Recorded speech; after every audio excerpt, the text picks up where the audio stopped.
Good evening दोस्त, Ravi online classes में आपका स्वागत है। इस वीडियो में हम लोग देखेंगे ज्ञान बिंदु जीएस एकेडमी बिहार दरोगा पीटी होमवर्क सीरीज डे 4 देखेंगे। पहला क्वेश्चन है, अतुल भारतीय डिजिटल पोर्टल की शुरुआत किस मंत्रालय द्वारा की गई?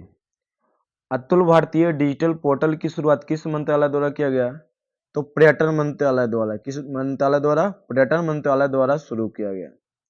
इनके मंत्री कौन है? तो गजेंद्र सिंह शेखावत। इनके मंत्री कौन है? तो गजेंद्र सिंह शेखावत, जो जोधपुर के सांसद हैं। कहाँ के सांसद हैं? जोधपुर के सांसद हैं। डिजिटल इंडिया मिशन की शुरुआत कब किया गया? तो 2015 ईस्वी में। डिजिटल इंडिया मिशन की शुरुआत कब की गई? तो 2015 ईस्वी में। वर्ल्ड फूड इंडिया 2024 का आयोजन किस मंत्रालय द्वारा किया गया? तो खाद्य और प्रसंस्करण मंत्रालय द्वारा। किस मंत्रालय द्वारा? तो खाद्य और प्रसंस्करण मंत्रालय द्वारा शुरू किया। वर्तमान में इनके मंत्री कौन है? चिराग पासवान। खाद्य और प्रसंस्करण मंत्रालय किसके द्वारा शुरू किया गया है? तो इनके मंत्री वर्तमान में कौन है? Chirag Paswan. World food India 2024 का आयोजन कहाँ किया गया? तो न्यू दिल्ली में। कहाँ किया गया? न्यू दिल्ली में। वर्ल्ड फूड इंडिया 2024 का आयोजन कहाँ किया गया? तो न्यू दिल्ली में। कहाँ किया गया? न्यू दिल्ली में। क्वेश्चन नंबर 3 देखिएगा, मानव विकास सूचकांक रिपोर्ट कौन जारी करता है? मानव विकास सूचकांक रिपोर्ट कौन जारी करता है? तो यूएनडीपी अर्थात संयुक्त राष्ट्र विकास कार्यक्रम। संयुक्त राष्ट्र विकास कार्यक्रम। यूएनडी की स्थापना कब हुआ? तो 1965 ईस्वी में। यूएनडीपी की स्थापना कब हुआ? 1965 ईस्वी में। यूएनडीपी का हेडक्वार्टर कहाँ? न्यूयॉर्क। यूएनडीपी का हेडक्वार्टर कहाँ है? मुख्यालय तो न्यूयॉर्क में है। हाल ही में मानव विकास सूचकांक में भारत का स्थान कैमा रहा है? तो 134वां। कैमा रहा है? 134वां। हाल ही में मानव विकास सूचकांक में भारत का स्थान क्या रहा है? तो 134वां। मानव विकास सूचकांक जारी करने का आधार कितना है? 3। जीवन प्रत्याशा, प्रति व्यक्ति और शिक्षा। मानव विकास सूचकांक जारी करने का आधार कितना है? तो 3। कौन कौन है? तो जीवन प्रत्याशा, प्रति व्यक्ति और शिक्षा। मिजोरम के ब्रू शरणार्थियों के पुनर्वास के लिए भूमि किस राज्य में आवंटित किया गया है? तो त्रिपुरा में। कहाँ में किया गया है? त्रिपुरा में। ब्रू शरणार्थियों ने पुनर्वास को मंजूरी किसने दिया है? तो अमित शाह के द्वारा। किसके द्वारा दिया गया है दोस्तों? अमित शाह के द्वारा। शरणार्थियों की प्रतिमाह कितनी राशि आवंटित की जाएगी? तो 5,000 रुपया। कितना? 5,000 रुपया जारी किया जाएगा। 8वां स्वच्छता सर्वेक्षण में सबसे शीर्ष स्थान पे कौन सा शहर रहा है? तो इंदौर रहा है। कौन सा रहा है? इंदौर रहा है। कौन रहा है? तो इंदौर। 7वां लगातार रहा है दोस्तों। 7वां लगातार रहा है। लगातार 7वीं बार रहा है। भारत की अगला क्वेश्चन है इसे, भारत की पहली वाटर प्लस सिटी कहाँ में है? तो भारत की पहली वाटर प्लस सिटी इंदौर है। क्या है? इंदौर। कौन हो जाएगा? इंदौर। वायु गुणवत्ता में सर्वाधिक स्वच्छ शहर कौन सा है? वायु गुणवत्ता में सर्वाधिक स्वच्छ शहर पूछेगा तो सूरत हो जाएगा। क्या हो जाएगा? सूरत। स्वच्छ गंगा टाउन कौन है? तो वाराणसी और प्रयागराज। वाराणसी और प्रयागराज। वाराणसी और प्रयागराज। भारत में बहुआयामी गरीबी सूचकांक कौन जारी करता है? भारत में बहुआयामी गरीबी सूचकांक कौन जारी करता है? तो नीति आयोग। क्या करता है? नीति आयोग। पहले नीति आयोग का क्या नाम था? योजना आयोग। क्या था? योजना आयोग।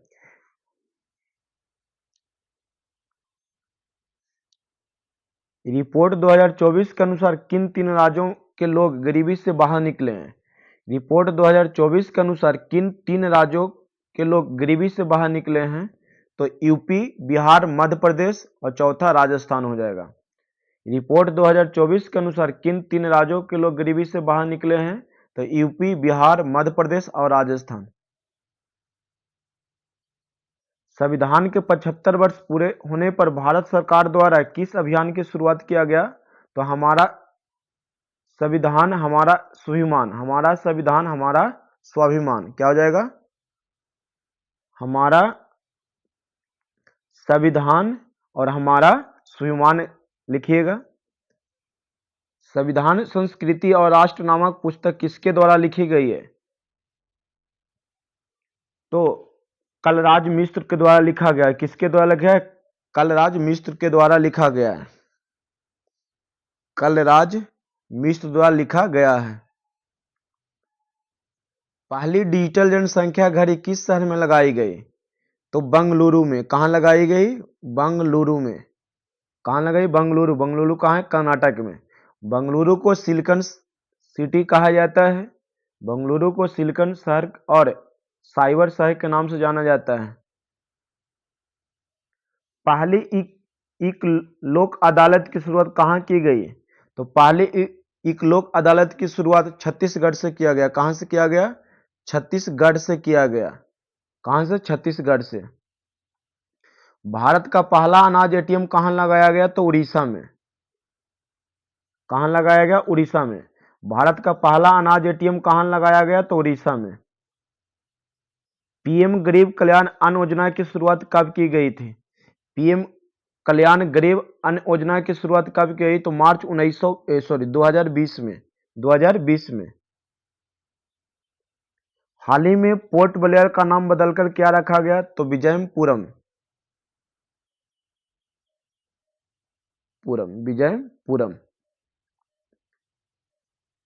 कैनी परियोजना किन राज्यों के बीच है? तो कैनी परियोजना चेन्नई और अंडमान निकोबार को जोड़ता है। चेन्नई और अंडमान निकोबार को जोड़ता है। कैनी परियोजना की शुरुआत कब किया गया? तो कैनी परियोजना की शुरुआत 2020 में किया गया था। कब किया गया था? 2020 में। फिर से देख लीजिएगा, कैनी परियोजना किन राज्यों के बीच है? तो चेन्नई और अंडमान निकोबार के बीच है। कैनी परियोजना के फाइबर केबल बिछाया जाएगा। कैनी परियोजना में फाइबर केबल बिछाया जाएगा, जो बीएसएनएल बिछा रहा है। कौन बिछा रहा है? बीएसएनएल बिछा रहा है। राष्ट्रदीप का नया नाम क्या है? तो सुभाष चंद्र बोस। क्या नाम है? सुभाष चंद्र बोस। सुभाष चंद्र बोस। हैवलॉक द्वीप का नया नाम क्या है? तो स्वराज द्वीप। क्या हो जाएगा? स्वराज द्वीप। क्या नाम है? स्वराज द्वीप। राष्ट्रीय समुद्री विरासत कहाँ अवस्थित है? राष्ट्रीय समुद्री विरासत कहाँ अवस्थित है? तो लोथल में। कहाँ में अवस्थित है दोस्तों? लोथल, याद रखिएगा। राष्ट्रीय समुद्री विरासत कहाँ अवस्थित है? तो लोथल में। लोथल कहाँ पड़ता है? तो गुजरात में। लोथल कहाँ पड़ता है? गुजरात में। कौन नदी के किनारे? तो भोगवा नदी के किनारे। भोगवा नदी के किनारे। धान की भूसी लोथल से ही मिला है। धान की भूसी का परिमाण कहाँ से मिला है? लोथल से। लोथल के लोग व्यापारी थे और कारस की मुहर भी वहीं से मिला है। चुनाव आयोग द्वारा 2024 के चुनाव में दिव्यांग चुनाव आयुक्त कौन किसे चुना गया है? तो शीतल देवी को चुना गया है और राकेश कुमार को। शीतल देवी और राकेश कुमार को चुना गया है। समान नागरिक संहिता पूर्णतः प्रभावी रूप से किस राज्य में लागू हुआ किया गया? तो उत्तराखंड, याद रखिएगा। कहां? उत्तराखंड। समान नागरिक संहिता पूर्णतः प्रभावी रूप से किस राज्य में लागू किया गया? तो उत्तराखंड में। किस राज्य द्वारा अलग से भील प्रदेश की मांग की जा रही है? तो राजस्थान की। राजस्थान। भील प्रदेश की मांग कौन कर रही है? तो राजस्थान। भील भारत की सबसे बड़ी जनजाति है। भील भारत की सबसे बड़ी जनजाति है। सेकंड बड़ी जनजाति कौन है? गोंड। सेकंड बड़ी जनजाति कौन है? गोंड। भारत की खूंखार जनजाति कौन है? तो सैंडलिच। सैंडलिच, याद रखिएगा। भारत की खूंखार जनजाति कौन है? तो सैंडलिच, जो अंडमान निकोबार में निवास करते हैं। एक वाहन एक फास्टैग पहल किस प्राधिकरण द्वारा शुरू किया गया है? तो नहाई, याद रखना, NHI द्वारा।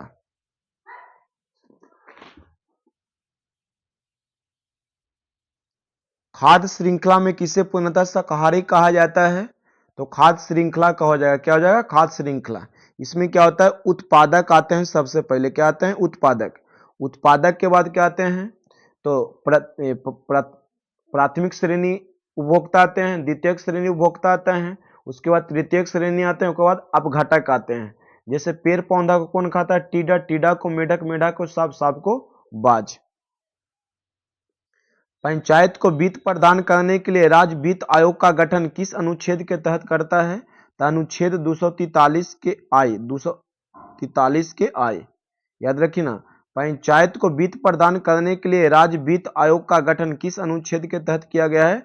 243 के आय। पंचायत की बात बता दूं कि पंचायत का प्रावधान भाग 9 संविधान के भाग में 9 में किया गया है, जो आर्टिकल 243 ए से आर्टिकल 243 ओ तक है।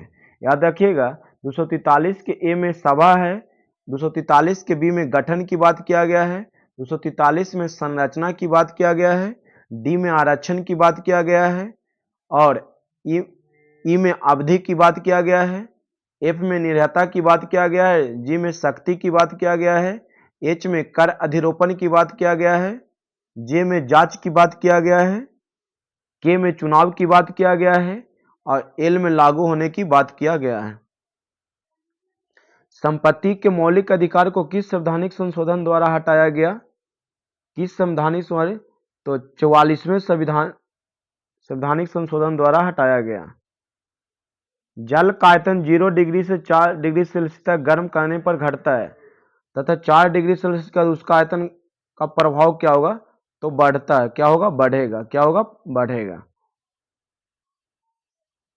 लॉर्ड हेस्टिंग को मार्क्वेस ऑफ हेस्टिंग की उपाधि किस संधि के बाद दी गई? तो सुगौली की संधि।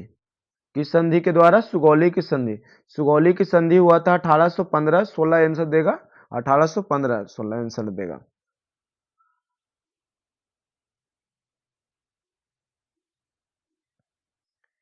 नौ दिसंबर 1946 को संविधान सभा की प्रथम बैठक आयोजित की गई थी। अध्यक्ष कौन थे? तो 9 दिसंबर को प्रथम बैठक कहाँ आयोजित किया गया था?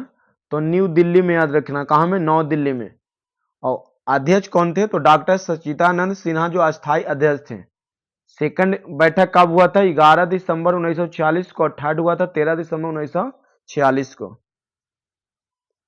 महात्मा गांधी से संबंधित संस्थाओं की सही सुमेलित कीजिए। तो नटाल इंडिया कांग्रेस कब हुआ? तो नटाल इंडिया कांग्रेस 1894 ईस्वी। 1894। ये फिनिक्स होगा। फिनिक्स आश्रम की स्थापना 1904 ईस्वी, टॉल स्टार के 1910 और हरिजन सेवक संघ 1932 ईस्वी में। विद्युत फ्यूज विद्युत परिपथ के साथ सदैव किस क्रम में जोड़ा जाता है? तो विद्युत फ्यूज हमेशा श्रेणी क्रम में जोड़ा जाता है। किस क्रम में? जबकि विद्युत धारा हमारे घरों में जो रहता है, घरों में समझता जो समांतर क्रम में रहता है। कौन सा क्रम में रहता है? समांतर क्रम में। फ्यूज तार की बात कहा जाए तो फ्यूज का तार का प्रतिरोध उच्च होता है और गलनांक निम्न होता है। फ्यूज तार सीसा और टीन का मिश्रण होता है।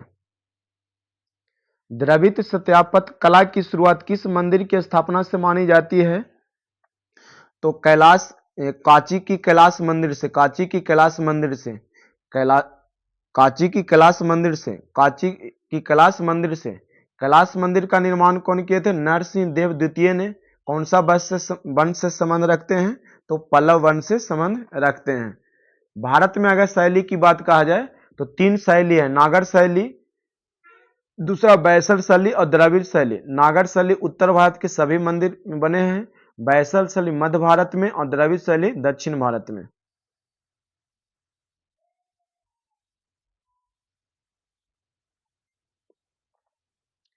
रियल मैंगो और ऑपरेशन अमानत की शुरुआत किसके द्वारा की गई? तो और आरपीएफ के द्वारा, रेलवे रिजर्व पुलिस फोर्स। धन विधेयक संसद के किस सदन में पेश किया जाता है?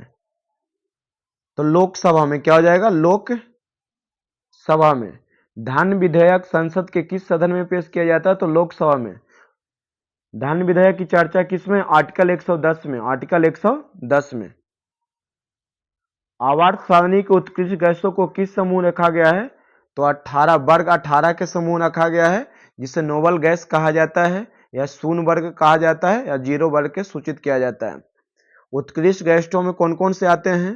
तो हीलियम आते हैं, नियोन आते हैं, आर्गन आते हैं, क्रिप्टन आते हैं, जेनॉन आते हैं और रेडॉन आते हैं। 6 उत्कृष्ट गैसें हैं। बैलाडिला की खान किस राज्य में स्थित है? तो छत्तीसगढ़ में। किस गढ़ में?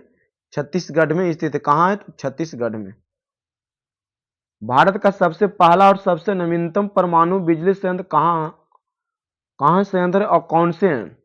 तो भारत का सबसे पहला पूछेगा तो भारत का सबसे पहला 1972 में बना था। कब बना था? 1972 में, तारापुर में, जो कहाँ पड़ता है? महाराष्ट्र में। किसके सहयोग से? तो यूएसए के सहयोग से। और आठवां कहा जाए तो आठवां, अभी सबसे नवीनतम कौन है? तो आठवां हो जाएगा नवीनतम में कुंडमकुलम संयंत्र। कुंडमकुलम संयंत्र जो तमिलनाडु में है और सबसे बड़ा है। कावी एनालॉग पठार किस राज्य में स्थित है? तो मेघालय में। कहाँ में है दोस्तों? तो मेघालय में है। सॉरी, मेघालय लिखाएगा, मेघालय में होगा। गांधी का भारत में पहला प्रत्यक्ष किसान आंदोलन कौन सा था? तो खेरा का। कहाँ था? प्रत्यक्ष पूछेगा तो खेरा का।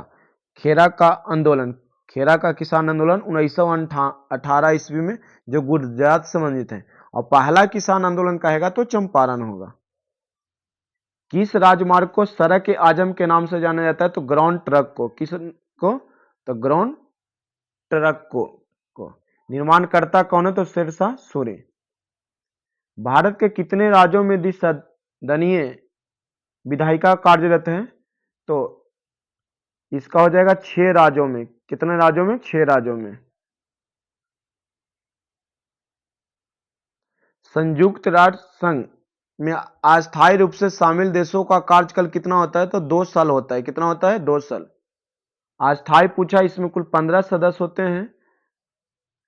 इसमें 5 अस्थायी और 10 अस्थायी होते हैं।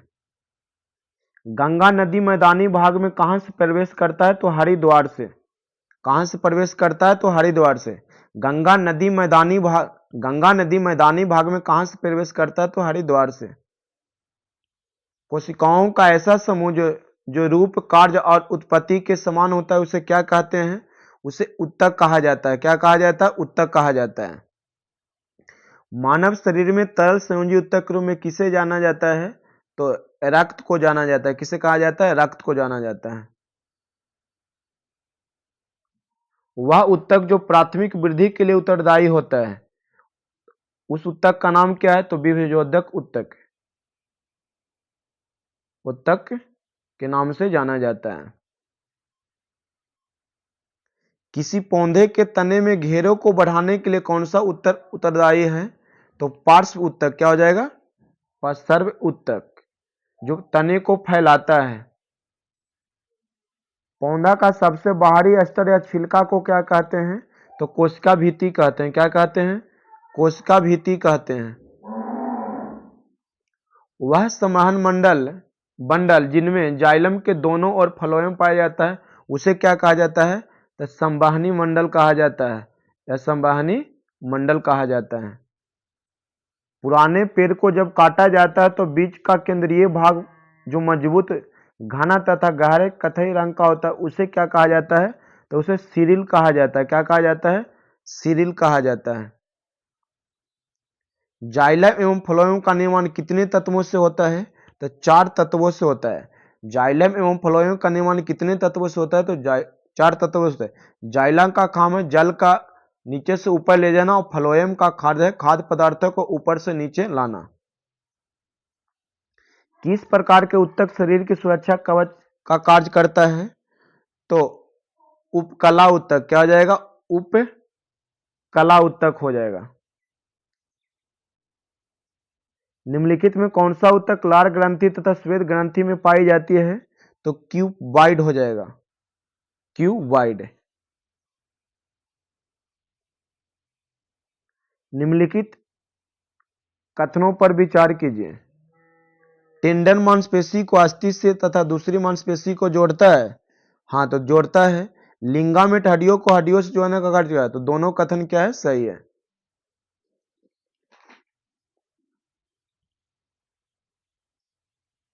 ऑस्टियोब्लास्ट नामक कोशिका उपस्थित रहती है कहाँ? तो बोनस हड्डी में। क्या हो जाएगा? बोनस में, मतलब हड्डी में। हिस्टामिन एक प्रकार का प्रोटीन है जो भाग लेती है तो रक्त को जमाने में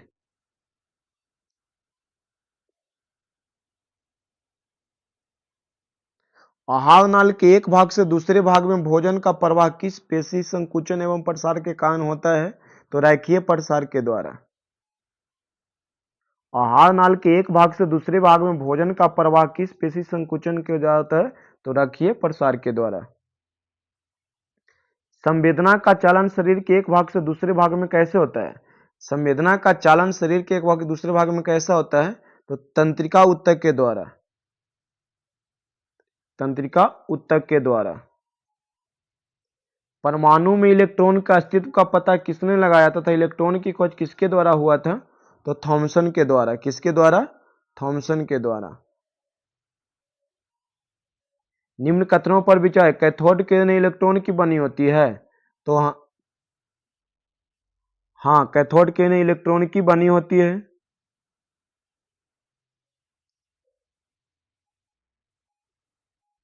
दोनों सही होगा, एनोड अथवा कैनोड प्रोटॉन की बन दोनों सही है। परमाणु नाभिक की खोज रदरफोर्ड ने किन कणों की सहायता की थी? तो अल्फा कण हो जाएगा। क्या हो जाएगा? अल्फा कण। किसी परमाणु के परिक्रमण कर रहे किसी इलेक्ट्रॉन की कुल ऊर्जा क्या होती है? तो नेगेटिव होती है। क्या होती है? नेगेटिव होती है, मतलब ऋणात्मक होती है। किसी परमाणु के परमाणु द्रव्यमान और द्रव्यमान संख्या के अंतर को क्या कहा जाता है? तो द्रव्यमान घाटा कहा जाता है। द्रव्यमान घाटा कहा जाता है। या परमाणु द्रव्यमान और द्रव्यमान संख्या के अंतर को क्या कहा जाता है? मतलब परमाणु द्रव्यमान में से आप घटाइएगा द्रव्यमान संख्या तो क्या कहा जाएगा? तो न्यूट्रॉन की संख्या भी कहा जा सकता है। क्या होता है? न्यूट्रॉन की संख्या। समस्थानिकों में क्या होता है? समान रासायनिक गुण होते हैं, भिन्न भौतिक गुण होते हैं। तो दोनों सही है, लेकिन तीसरा क्या है? गलत है। कोबाल्ट समस्थानिक का उपयोग किसके लिए होता है? कोबाल्ट 60 समस्थानिक का उपयोग किसके लिए होता है? तो कैंसर के लिए होता है। किसके लिए होता है? कैंसर के लिए होता है। रक्त परिसंचरण तंत्र में रक्त के धक्के की स्थिति का पता लगाने के लिए किस समस्थानिक का प्रयोग किया जाता है? तो सोडियम 37 समस्थानिक का प्रयोग किया जाता है। वाहनों की चाल मापने हेतु कौन सा उपकरण वाहन में लगे होते हैं? तो ओडोमीटर लगे होते हैं। क्या होते हैं? ओडोमीटर। ओडोमीटर लगे होते हैं। संवेग में परिवर्तन के द्वारा निम्नलिखित में किस राशि को सूचित करता है? तो त्वरण को सूचित करता है। किसको सूचित करता है? त्वरण को सूचित करता है। किसी भी स्थिर या गतिशील वस्तु को स्थिति और दिशा में तब तक कोई परिवर्तन नहीं हो सकता है जब तक कोई बाह्य बल से यह कथन न्यूटन के प्रथम नियम में दिया गया था। न्यूटन के प्रथम नियम में दिया गया था, जिसे गैलीलियो का नियम या जड़त्व का नियम भी कहा जाता है। रॉकेट किस सिद्धांत पे कार्य करता है? तो रॉकेट संवेग संरक्षण के सिद्धांत पे कार्य करता है। जब मुद्रास्फीति नियंत्रण से पूर्णतः बाहर चली जाए तो इस स्थिति को क्या कहा जाता है? तो इसे कूदती मुद्रा स्थिति कहा जाता है। कूदती मुद्रा स्थिति कहा जाता है।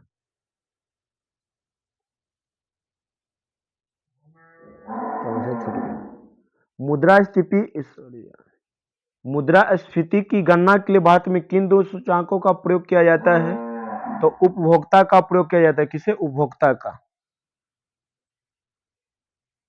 2019 में आय के आकलन के लिए और गरीबी और बेरोजगारी के आकलन के लिए दो संस्था क्रमशः उनके नाम लिखिए। तो उनका नाम है CSO और NSSO। ये दोनों मिलकर 2019 में क्या बन गया? NSO बन गया। क्या बन गया? NSO बन गया। आय के आकलन के गरीबी के लिए CHO और बेरोजगारी के आकलन के लिए NSO संस्था है। अध्ययन के आधार पर बेरोजगारी को कितने हिस्से में बांटा गया है? तो दो भागों में बांटा गया है। अध्ययन के आधार पर बेरोजगारी को कितने हिस्से में बांटा गया? तो दो हिस्सों में बांटा गया है। जिन अर्थव्यवस्था में आर्थिक विकास या लोगों की रहन सहन का स्तर काफी नीचे रहता है, उसे क्या कहा जाता है? तो अल्प विकसित कहा जाता है। क्या कहा जाता है? अल्प विकसित कहा जाता है। भारत की GDP में अर्थव्यवस्था के किस क्षेत्र का सर्वाधिक योगदान है? तो सेवा क्षेत्र का। किसका? सेवा क्षेत्र का। ऑटोमोबाइल उद्योग अर्थव्यवस्था के किस सेक्टर में आते हैं? तो द्वितीयक क्षेत्र में आते हैं। द्वितीयक क्षेत्र में आते हैं। अर्थव्यवस्था का वह प्रकार कौन सा है जिसमें हम किसी क्षेत्र की आर्थिक गतिविधि का व्यापक रूप से अध्ययन करते हैं? तो समष्टि हो जाएगा। क्या हो जाएगा? समष्टि। भारतीय अर्थव्यवस्था में एक वित्तीय वर्ष की अवधि क्या होती है? एक वित्तीय वर्ष की अवधि क्या होती है? तो 1 अप्रैल से 1 मार्च, 1 अप्रैल से 31 मार्च दोस्तों, 31 मार्च। भारत में स्वतंत्रता के पश्चात पहली बार आय का आकलन कब किया गया था? स्वतंत्रता के पश्चात पूछ रहा है तो 1949 ईस्वी में। क्या हो जाएगा? स्वतंत्रता के पहले तो 1867 ईस्वी में दादा भाई नौरोजी के द्वारा। भारत में सबसे पुरानी शास्त्रीय भाषा कौन सी है? तो तमिल हो जाएगा। क्या हो जाएगा? तमिल सबसे पुरानी शास्त्रीय भाषा है। नकटा किस राज्य का पारंपरिक लोकगीत माना जाता है? तो बिहार का। कहाँ का है? बिहार का। भारत में संगीत विधा को कितने भागों में बांटा गया है? तो 2 भागों में बांटा गया है।